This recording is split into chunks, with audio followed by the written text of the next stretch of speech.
नमस्कार प्यारे दोस्तों, जय श्री कृष्णा। दोस्तों, मैं गिरधारी पालीवाल और मेरे YouTube चैनल के ऑनलाइन प्लेटफॉर्म पर एक बार फिर से आप सभी का हार्दिक स्वागत करता हूं। प्यारे दोस्तों, आज की वीडियो सेशन में हम बात करेंगे 8 मई से 14 मई के महत्वपूर्ण करंट अफेयर्स पर, जो दोस्तों हर एग्जाम की दृष्टि से महत्वपूर्ण होगा। तो इस वीडियो को ज़्यादा से ज़्यादा शेयर और लाइक करें। तो दोस्तों, शुरू करते हैं आज की इस वीडियो सेशन को। और आज का मोटिवेशन जो आपको ऊर्जावान बना देगा, सुनिएगा दोस्तों, कि जीवन की अधिकांश गलतियां जल्दबाजी में लिए गए निर्णयों के कारण होती है। सोचें, विश्लेषण करें और फिर उस पर काम करें। दोस्तों, जितनी भी जो गलतियां होती है जिंदगी में, वो हमेशा आपको अच्छे निर्णय लेके करनी चाहिए। सोच समझकर और विश्लेषण करके उन बातों को ग्रहण करना चाहिए। तो दोस्तों, शुरू करते हैं आज की इस वीडियो सेशन को। और मई माह के दूसरे सप्ताह का करंट अफेयर्स का सबसे पहला क्वेश्चन है आपकी स्क्रीन पर। और क्वेश्चन कह रहा है कि विश्व खाद्य पुरस्कार 2022 किसे दिया गया। बहुत ही अच्छा क्वेश्चन है। विश्व खाद्य पुरस्कार 2022 है, वो किसे दिया गया? तो आपका आंसर हो जाएगा डॉक्टर सिंथिया रोसेनज़वेग को। किसे दिया गया? डॉक्टर सिंथिया रोसेनज़वेग को।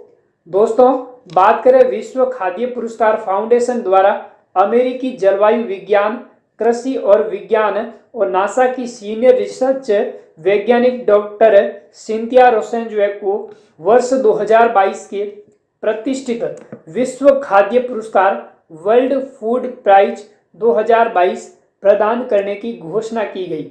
दोस्तों, विश्व भर में खाद्य उत्पादन पर जलवायु परिवर्तन के जो प्रभाव है, उसमें मॉडलिंग में उनके अग्रणी कार्य करने के लिए उन्हें विश्व खाद्य पुरस्कार 2022 का प्रदान किया गया। दोस्तों, यह एक प्रतिष्ठित अंतर्राष्ट्रीय पुरस्कार है, जिसके अंदर यह खाद्य और कृषि के लिए नोबेल पुरस्कार के रूप में माना जाता है। इसकी मान्यता किसके बराबर दी गई है? नोबेल पुरस्कार के बराबर। और इसकी शुरुआत दोस्तों 1986 में हुई थी। और विश्व खाद्य पुरस्कार वर्ष 1987 में भारत में हरित क्रांति के जनक डॉक्टर MS स्वामीनाथन को प्रदान किया गया था। यह पुरस्कार दोस्तों उन व्यक्तियों को दिया जाता है जिन्होंने भूखमरी और वैश्विक खाद्य सुरक्षा को बढ़ाने में महत्वपूर्ण योगदान दिया। और 2021 में यह पुरस्कार भारतीय मूल के प्रसिद्ध पोषण वैज्ञानिक डॉक्टर शकुंतला हरके सिंह थिलेस्टेड को प्रदान किया गया था। तो सबसे पहले 2021 में यह पुरस्कार 2021 का किसे दिया गया? भारतीय मूल के प्रसिद्ध पोषण वैज्ञानिक डॉक्टर शकुंतला को। नेक्स्ट दोस्तों, अगला क्वेश्चन है कि भारत का पहला फ्लो केमिस्ट्री टेक्नोलॉजी हब कहाँ खोला गया? स्टार लगा दे। बहुत ही इंपॉर्टेंट क्वेश्चन है कि भारत का पहला फ्लो केमिस्ट्री टेक्नोलॉजी हब है, वो कहाँ पर खोला गया? तो आपका आंसर हो जाएगा हैदराबाद में। दोस्तों, तेलंगाना सरकार ने हैदराबाद में flow chemistry technology hub FCT खोला गया। और इसमें अत्याधुनिक फ्लो केमिस्ट्री उपकरण से लैस और यह फार्मा रिसर्च एंड डेवलपमेंट में वैज्ञानिक क्षमता को बढ़ाने में कार्य करेगा। और फ्लो केमिस्ट्री जो टेक्नोलॉजी हब है, वो भारत में अपनी तरह का पहला हब होगा, जो तेलंगाना सरकार के प्रधान सचिव जेस रंजन ने इसका उद्घाटन किया। नेक्स्ट दोस्तों, बात करें हाल ही में भारत में पहले क्या है कि जो आदिवासी स्वास्थ्य वेधशाला है, वो उड़ीसा में खोली गई। पहली आदिवासी स्वास्थ्य वेधशाला। और इसरो ने 2024 में शुक्र के लिए पहला शुक्रयान भेजेगा। और भारतीय नौसेना को सौंपा जाएगा पहला स्वदेशी विमान वाहक पोत INS विक्रांत। बहुत ही इंपॉर्टेंट पॉइंट है। पहला स्वदेशी विमान वाहक पोत जो भारतीय नौसेना को सौंपा जाएगा, कौन सा? INS विक्रांत। पूर्णिया देश में पहला इथेनॉल संयंत्र का उद्घाटन होगा। और union bank account aggregator framework में लाइव होने वाला पहला सार्वजनिक बैंक भी बनेगा। तो ये इतनी योजनाएं जो भारत में पहली बार लागू होगी। नेक्स्ट दोस्तों, अगला क्वेश्चन, ई अधिगम योजना किस राज्य सरकार के द्वारा शुरू की गई? योजना से संबंधित क्वेश्चन आपको एग्जाम में जरूर पूछे जाएंगे। तो जो ई अधिगम योजना है वो किस सरकार द्वारा शुरू की गई है, तो आपका आंसर हो जाएगा हरियाणा सरकार द्वारा ई अधिगम योजना का शुभारंभ किया गया। दोस्तों, इस योजना के तहत लगभग 3 लाख छात्रों को ऑनलाइन शिक्षा के लिए टैबलेट प्रदान किए जाएंगे। कितने छात्रों को? 3 लाख छात्रों को टैबलेट प्रदान किए जाएंगे।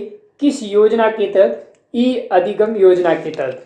सीएम मनोहर लाल खट्टर ने रोहतक के महर्षि दयानंद विश्वविद्यालय में advance digital Haryana initiative of government with adaptive module अधिगम योजना की शुरुआत की। किस योजना की? ई अधिगम योजना की। कहाँ पर? हरियाणा में।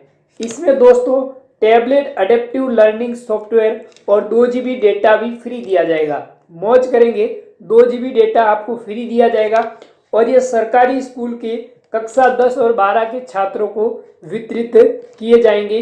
किस राज्य सरकार द्वारा? हरियाणा राज्य सरकार द्वारा। नेक्स्ट दोस्तों, बात करें हाल ही में चर्चित योजनाओं की, तो सबसे पहली योजना स्कूल चलो अभियान किसके द्वारा चलाया गया? उत्तर प्रदेश सरकार द्वारा स्कूल चलो अभियान चलाया गया और इसका उद्देश्य है विद्यालयों में 100% नामांकित सुनिश्चित करना।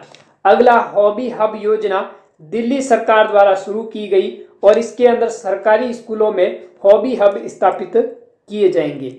नेक्स्ट कौशल्या मातृत्व योजना किस सरकार द्वारा? छत्तीसगढ़ सरकार द्वारा शुरू की गई और इसके अंदर इसका उद्देश्य है कि दूसरी बेटी के जन्म पर महिलाओं को 5,000 की राशि दी जाएगी।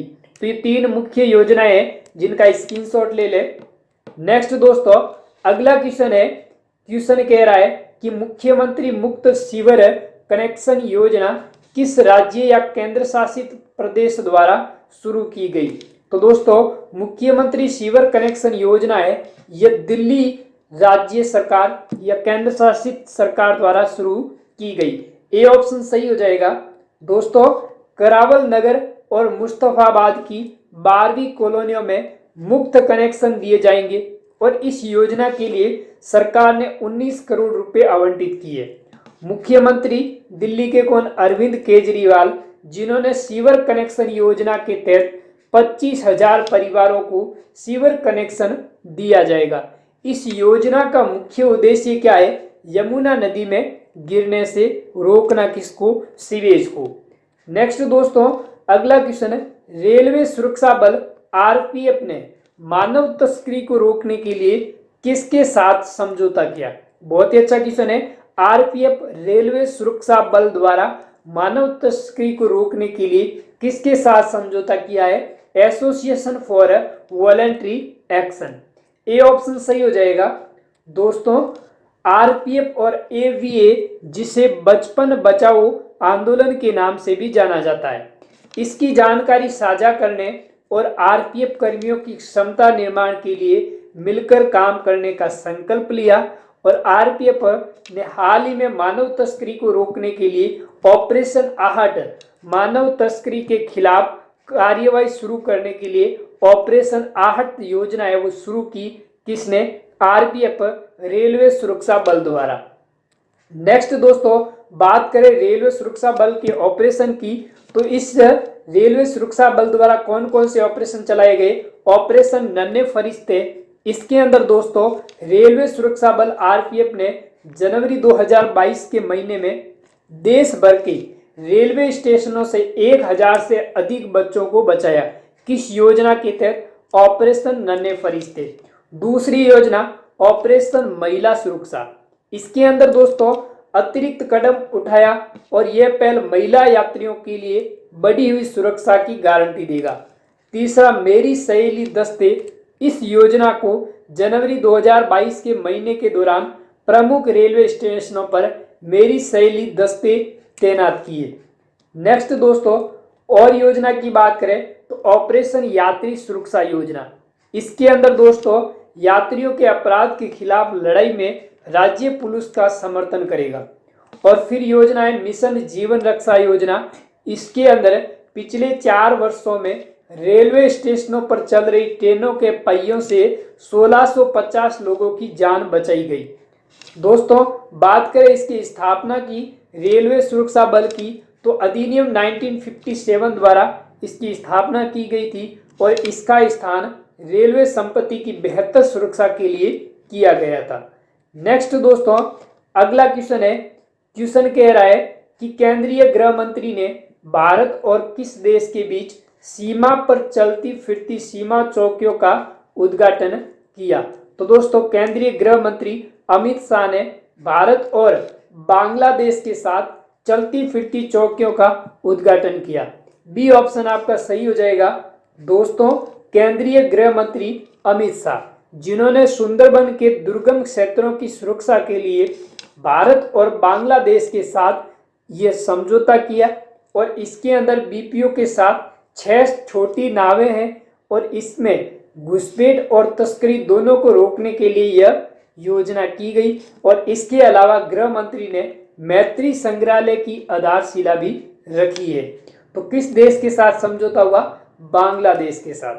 नेक्स्ट दोस्तों, अगला क्वेश्चन, धनुष श्रीकांत ने 24वें मुक्त बधिर ओलंपिक में कौन सा मेडल जीता? तो दोस्तों, धनुष श्रीकांत जो मुख्य बधिर जो ओलंपिक हुआ 24वां संस्करण, जिसके अंदर उन्होंने कौन सा प्राप्त किया? गोल्ड मेडल प्राप्त किया। दोस्तों, निशानेबाज धनुष श्रीकांत ये किस खेल से संबंध रखते हैं? निशानेबाजी से, शूटिंग से। तो कोक्सियास डो सुल में 24वें मुख्य बधिर ओलंपिक डिफलिम्पिंग में पुरुषों की 10 मीटर एयर राइफल प्रतियोगिता में स्वर्ण पदक प्राप्त किया और शौर्य सैनी ने इसके अंदर कांस्य पदक अपने नाम किया। भारतीय बैडमिंटन की बात करें तो फाइनल में जापान को 3-1 से हराकर स्वर्ण पदक जीता भारतीय बैडमिंटन टीम ने, जिसमें भारत ने 2 स्वर्ण और 1 कांस्य पदक से साथ भारत अंक तालिका में कौन से स्थान पर रहा? 8वें स्थान पर। नेक्स्ट दोस्तों, बात करें एशियन गेम्स 2022 है जो स्थगित कर दिए गए, इसका आयोजन कौन से देश में किया जाना था? तो आपका आंसर हो जाएगा चीन। बी ऑप्शन सही हो जाएगा। दोस्तों, एशियन ओलंपिक परिषद ने सितंबर में चीन के होंगो में होने वाले एशियन गेम्स 2022 का जो आयोजन है वो कोविड-19 महामारी के कारण 2023 तक स्थगित कर दिया। ओसीए ने दिसंबर में शांताऊ चाइना में जो होने वाला एशियन यूथ गेम्स के तीसरे संस्करण को रद्द कर दिया और इसे साल चेंगडू चाइना में 26 जून से 27 जुलाई तक जो होने वाले वर्ल्ड यूनिवर्सिटी गेम्स 2021 को भी 2023 के लिए बढ़ा दिया। नेक्स्ट दोस्तों, बात करें एशियन गेम्स की, तो एशियन गेम्स की शुरुआत कब हुई? 4 मार्च 1951 को और इसका आयोजन नई दिल्ली में हुआ था और इसका प्रतीक चिन्ह क्या है? चमकता हुआ सूरज।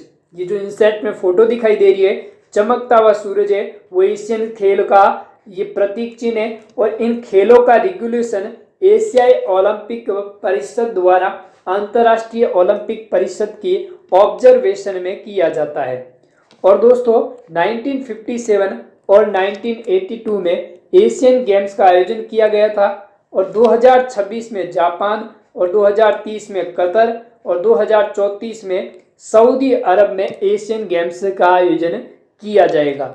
नेक्स्ट दोस्तों, अगला क्वेश्चन बहुत ही इंपॉर्टेंट क्वेश्चन एग्जाम की दृष्टि से कि 10 गीगावाट सौर क्षमता को पार करने वाला पहला कौन सा राज्य है? तो दोस्तों, 10 गीगावाट सौर क्षमता को पार करने वाला भारत का पहला राज्य राजस्थान बन गया, अपना राजस्थान। दोस्तों, मेरकॉम के इंडिया सोलर प्रोजेक्ट ट्रैकर के अनुसार राजस्थान है जो देश का पहला राज्य बन गया जिसने बड़े पैमाने पर 10 गीगावाट के संचयी सौर प्रतिष्ठानों commutative large scale solar installations को पार किया। राजस्थान में कुल दोस्तों 32.5 गीगावाट स्थापित की जाती है बिजली की क्षमता और राजस्थान में अक्षय ऊर्जा का 55%, तापीय ऊर्जा का 43% और परमाणु ऊर्जा का 2% इसके अंदर योगदान है और कुल राजस्थान में 32.5 गीगावाट ऊर्जा है बिजली की वो उत्पन्न की जाती है। नेक्स्ट दोस्तों, अगला क्वेश्चन, राष्ट्रपति रामनाथ कोविंद ने किसे सुप्रीम कोर्ट का न्यायाधीश नियुक्त किया? दोस्तों, राष्ट्रपति रामनाथ कोविंद ने 2 जनों को सुप्रीम कोर्ट के न्यायाधीश नियुक्त किए। कौन कौन से? सुधांशु धूलिया और जमशेद बुरजोर को। तो आपका आंसर हो जाएगा ए और बी दोनों। दोस्तों, बात करें रामनाथ कोविंद भारत के राष्ट्रपति जिन्होंने गुवाहाटी में एससी के मुख्य न्यायाधीश सुधांशु धूलिया और गुजरात एससी में न्यायाधीश जमशेद बुरजोर को परदारीवाल को एससी में नए न्यायाधीश का नियुक्त किया। भारतीय संविधान के अनुसार 223 की शक्ति का प्रयोग करते हुए राष्ट्रपति ने गुवाहाटी के एससी के वरिष्ठतम अवर न्यायाधीश न्यायमूर्ति श्री नोंगमी कापन कोटेश्वर सिंह को मुख्य न्यायाधीश के कार्यकाल के कर्तव्यों का निर्वहन करने के लिए नियुक्त किया। नेक्स्ट दोस्तों, अगला क्वेश्चन, पीएम सुरक्षा बीमा योजना, पीएम जीवन ज्योति बीमा योजना और पीएम अटल पेंशन योजना 9 मई 2022 को कितने साल पूरे हो गए? पीएम की 3 योजनाएं, पीएम सुरक्षा बीमा योजना, पीएम जीवन ज्योति बीमा योजना और अटल पेंशन योजना, इन तीनों योजनाओं का 9 मई 2022 को कितने साल पूरे हो गए? 7 साल पूरे हो गए। डी ऑप्शन सही हो जाएगा। दोस्तों, अब हम एक एक कर सब पर बात करेंगे। इन तीनों योजनाओं को पीएम नरेंद्र मोदी ने 9 मई 2015 को कोलकाता में लॉन्च किया था।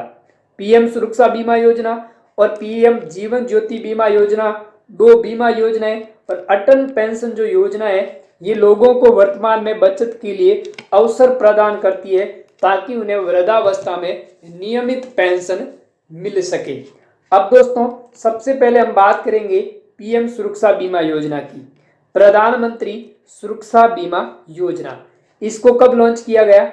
9 मई 2015 को 18 से 70 वर्ष के अधिक गरीब और वंचित लोगों के लिए किफायती बीमा प्रदान करेगी पीएम सुरक्षा बीमा योजना। इस योजना के तहत आकस्मिक मृत्यु और पूर्ण विकलांगता के लिए 2 लाख रुपए और आंशिक विकलांगता के लिए 1 लाख रुपए जोखिम कवरेज दिया जाएगा। नेक्स्ट योजना दोस्तों, पीएम जीवन ज्योति बीमा योजना। प्रधानमंत्री जीवन ज्योति बीमा योजना, इसको भी कब लॉन्च किया गया? 9 मई 2015 को। और इस योजना के लिए आयु कितनी रखी गई? 18 से 50 वर्ष।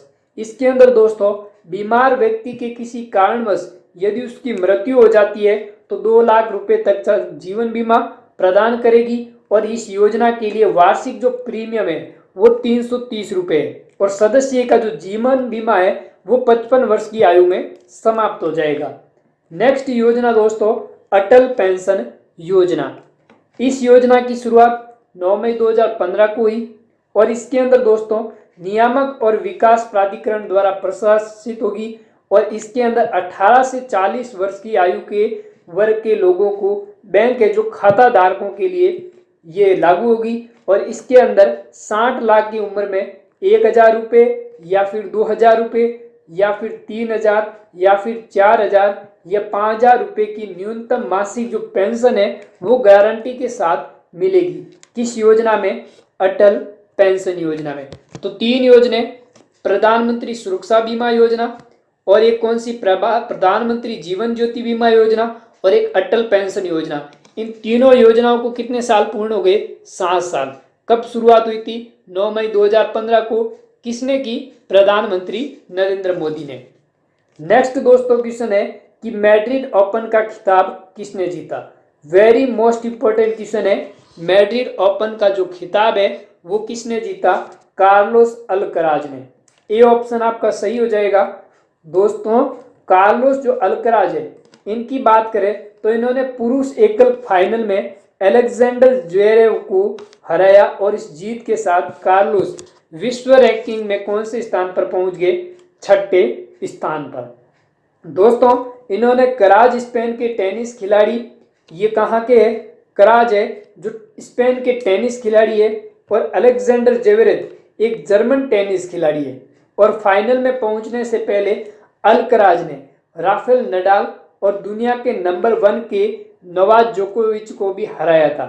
कार्लोस अल्कराज ने इससे पहले मियामी मास्टर का भी खिताब अपने नाम किया।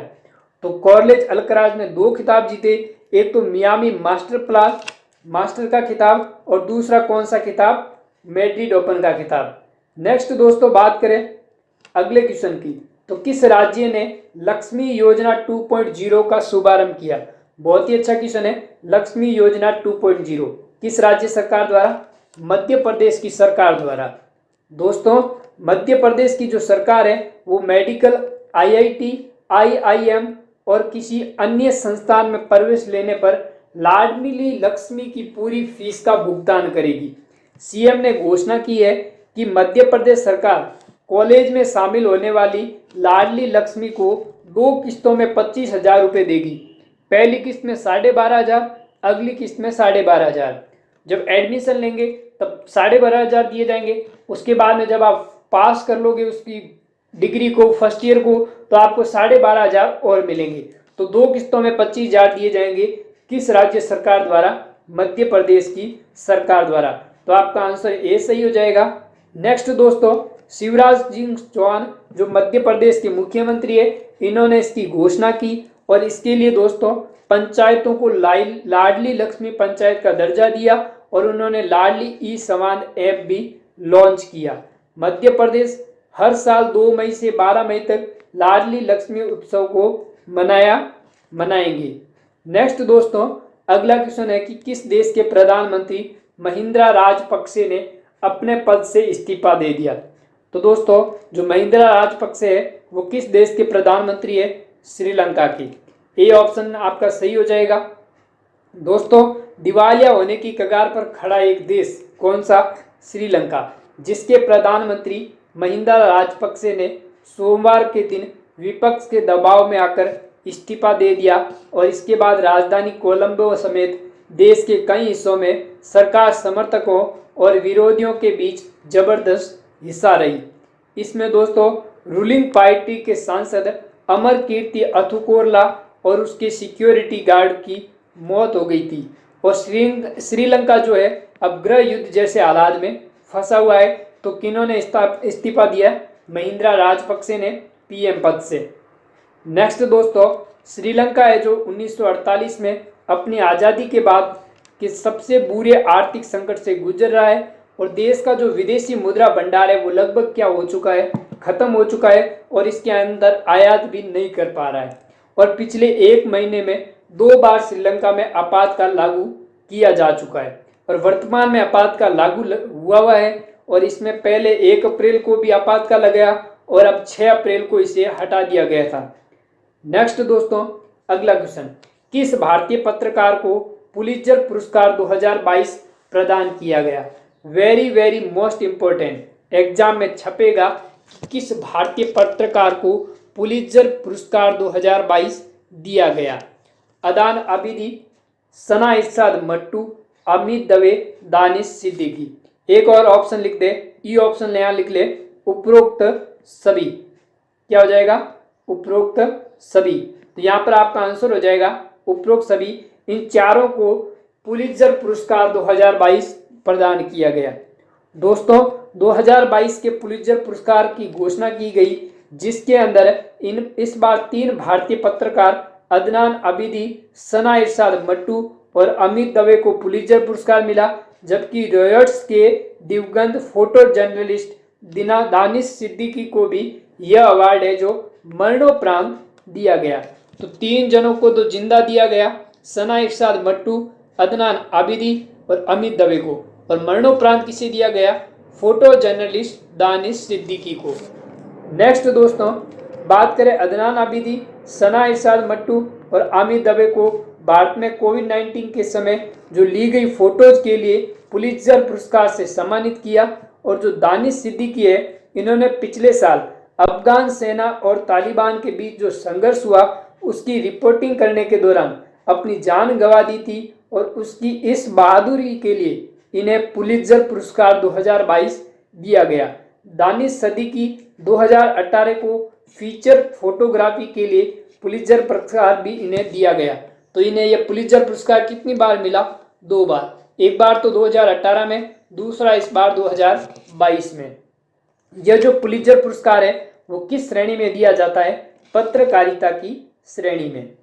नेक्स्ट दोस्तों अगला क्वेश्चन, कामी रीता शेरपा ने 26वीं बार माउंट एवरेस्ट पर चढ़कर अपना ही रिकॉर्ड तोड़ा, उनका संबंध किस देश के साथ है?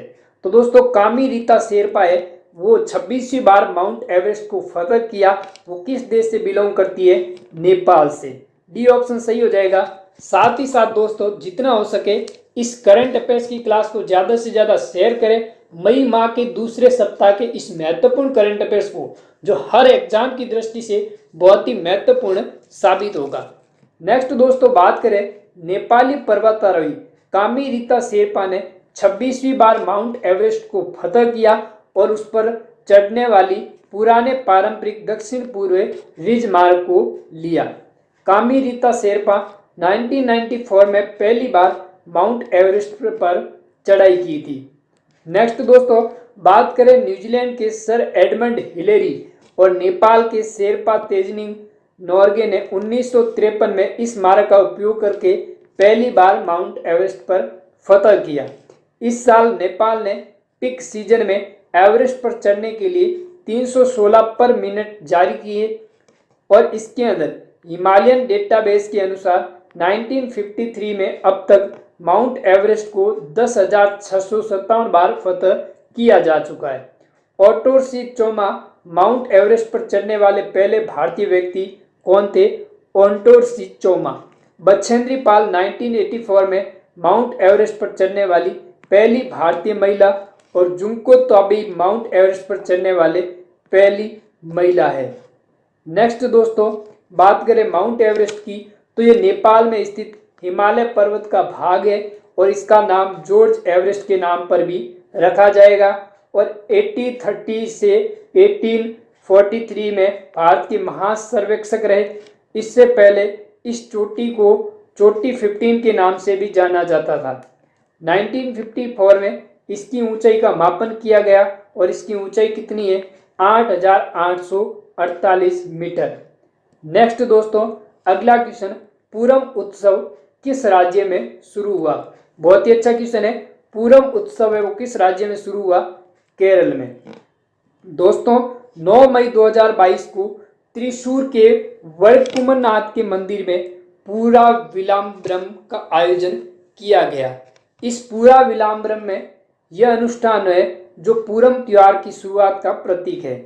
इसके अनुसार दोस्तों कुट्टूर से देवी नेथलकाऊ और भगवती की मूर्ति को लेकर एक हाथी वडकुमरनाथ मंदिर पहुंचता है और इसमें 36 घंटे के उत्सव की शुरुआत को चिन्हित करते हुए मंदिर के दक्षिणी दरवाजे से निकाला जाता है। नेक्स्ट दोस्तों बात करें पूरम त्योहार की, तो ये एक वार्षिक उत्सव है, हर वर्ष मनाया जाता है और गर्मियों की फसल के बाद वलुवनाडु क्षेत्र और उत्तर मध्य केरल के कुछ हिस्सों में पूरम त्योहार का आयोजन किया जाता है। त्रिशूर पूरम सभी पूरम त्योहारों में से सबसे प्रसिद्ध त्योहार है और केरल के मुख्यमंत्री पिनाराई विजयन ने और राज्यपाल कौन है? आरिफ मोहम्मद खान। केरल की राजधानी कौन सी है? तिरुवनंतपुरम। नेक्स्ट दोस्तों अगला क्वेश्चन, खेलो इंडिया यूथ गेम्स का शुभारंभ शुभंकर किया है? बहुत ही इंपॉर्टेंट क्वेश्चन। खेलो इंडिया यूथ गेम्स का जो शुभंकर है वो क्या है? आपका आंसर हो जाएगा धाकड़। ए ऑप्शन सही हो जाएगा। दोस्तों केंद्रीय खेल मंत्री अनुराग ठाकुर, जिन्होंने हरियाणा के सीएम ML खट्टर की मौजूदगी में धाकड़ नाम के शुभंकर को लॉन्च किया। किसका है? खेलो इंडिया यूथ गेम्स। 4 जून से 13 जून तक खेलो इंडिया यूथ गेम्स का आयोजन पंचकुला समेत अन्य शहरों में किया जाएगा और इसके अंदर दोस्तों PM नरेंद्र मोदी के दिमाग की उपज है और इसमें भारत को खेलों में अग्रणी बनाने की उनकी विजन है। नेक्स्ट दोस्तों अगला क्वेश्चन, बंगाल की खाड़ी में बने चक्रवाती तूफान असनी किस देश का नाम रखा गया? किस देश द्वारा इस तूफान का नाम असनी रखा गया? तो आपका आंसर हो जाएगा श्रीलंका द्वारा। दोस्तों असनी जो नाम है वो श्रीलंका ने दिया, जिसका अर्थ है क्रोध या गुस्सा। इसका इस्तेमाल होगा और ये सिंहली भाषा का शब्द है। चक्रवाती जो असनी तूफान है वो 8 मई 2022 की सुबह बंगाल की खाड़ी में बना और इसका प्रभाव भारत के पूर्वी तट पर देखने को मिला। इसमें दोस्तों मछली पकड़ने, पर्यटन और शिपिंग गतिविधियों को रोक दिया गया। नेक्स्ट दोस्तों, इसमें बात करें कि असनी के बाद बनने वाले चक्रवात को सितारंग भी कहा जाएगा, जो थाईलैंड द्वारा इसका नाम दिया गया। भविष्य में जिन नामों का इस्तेमाल किया जाएगा उनमें भारत के घूर्णी प्रभाव, जार और मुरासू बिपरजॉय, बांग्लादेश आसिफ, सऊदी अरब का दिक्सम, यमन और तूफान ईरान और शक्ति है जो श्रीलंका में शामिल है। विश्व मौसम विज्ञान संगठन WMO की स्थापना 23 मार्च 1950 को की गई। नेक्स्ट दोस्तों, यू सुक योल किस देश के नए राष्ट्रपति बने? बहुत इंपॉर्टेंट क्वेश्चन है। यू सुक योल है वो किस देश के नए राष्ट्रपति बने? तो आपका आंसर हो जाएगा दक्षिण कोरिया के। दोस्तों, दक्षिण कोरिया के 13वें राष्ट्रपति के रूप में यू सुक योल ने मंगलवार को शपथ ली।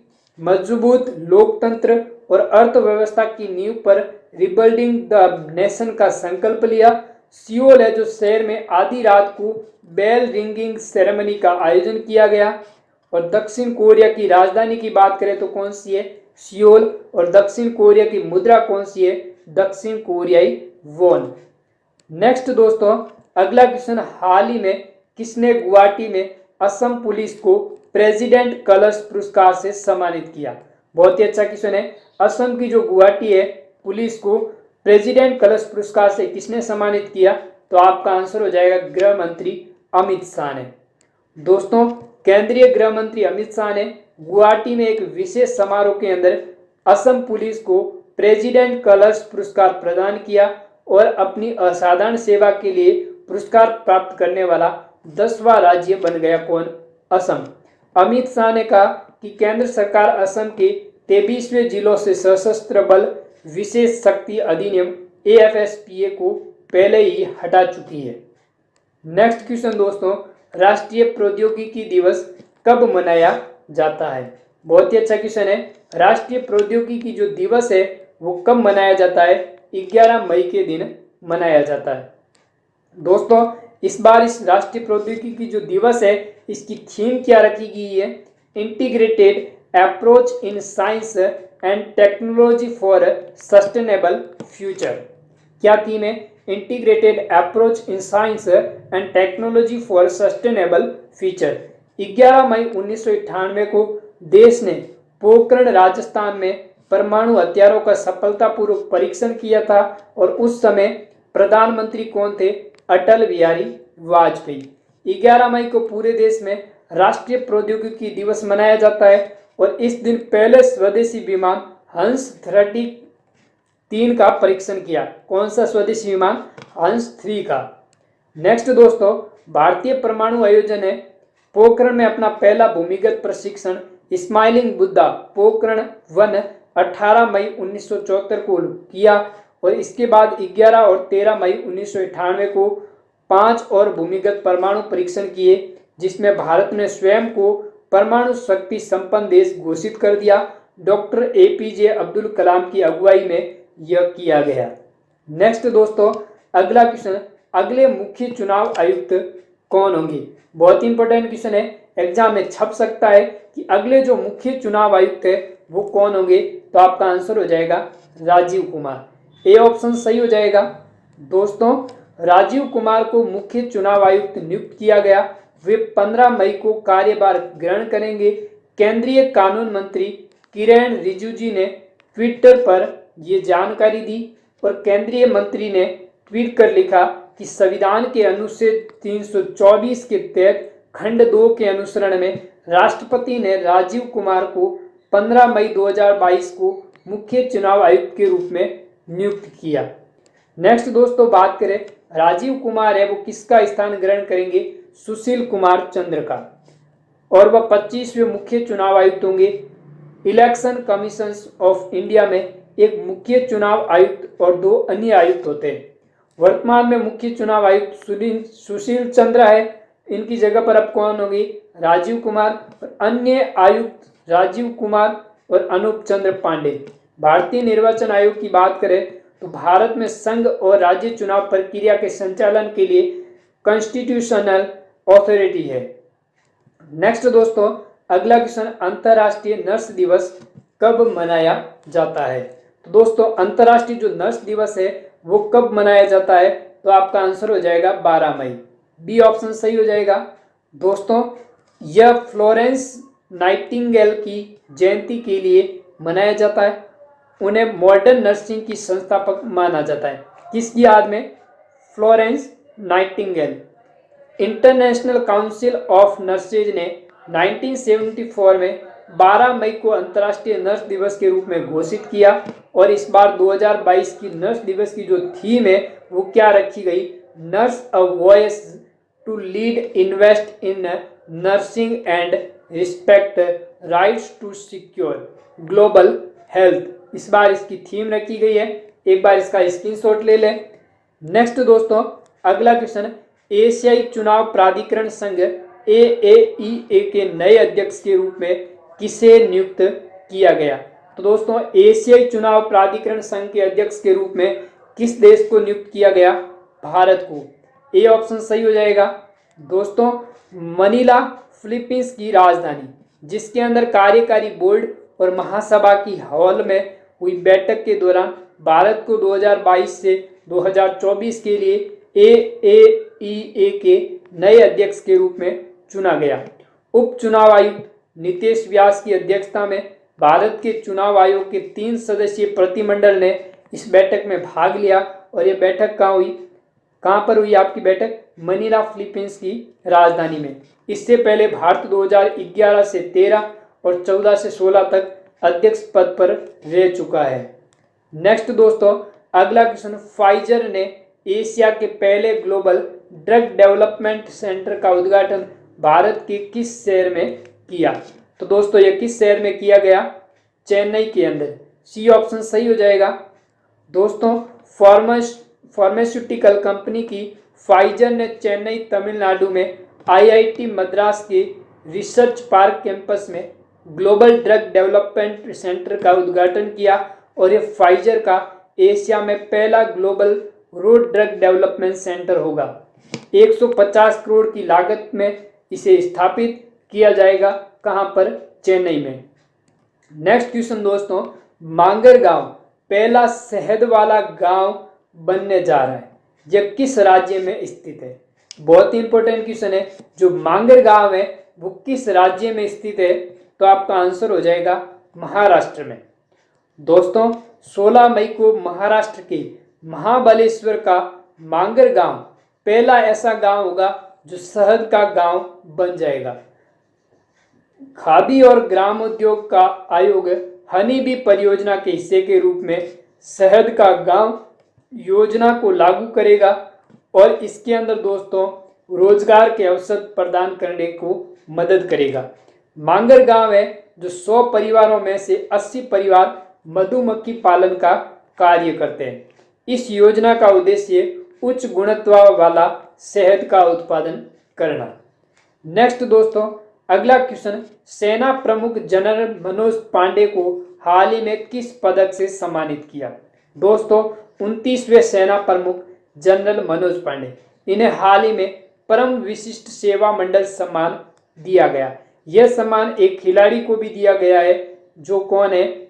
आपके जो टोक्यो ओलंपिक में गोल्ड मेडल प्राप्त किया था, नीरज चोपड़ा ने, उन्हें भी परम विशिष्ट सेवा मंडल दिया गया।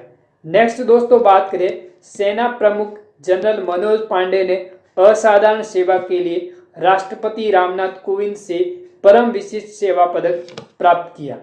राष्ट्रपति ने 14 परम विशिष्ट सेवा पदक, 4 उत्तम युद्ध सेवा पदक और 24 अति विशिष्ट सेवा पदक भी प्रदान किए। नेक्स्ट दोस्तों अगला क्वेश्चन, एक साल में 100 अरब अमेरिकी डॉलर राजस्व पार करने वाली भारतीय की पहली कंपनी कौन बन गई?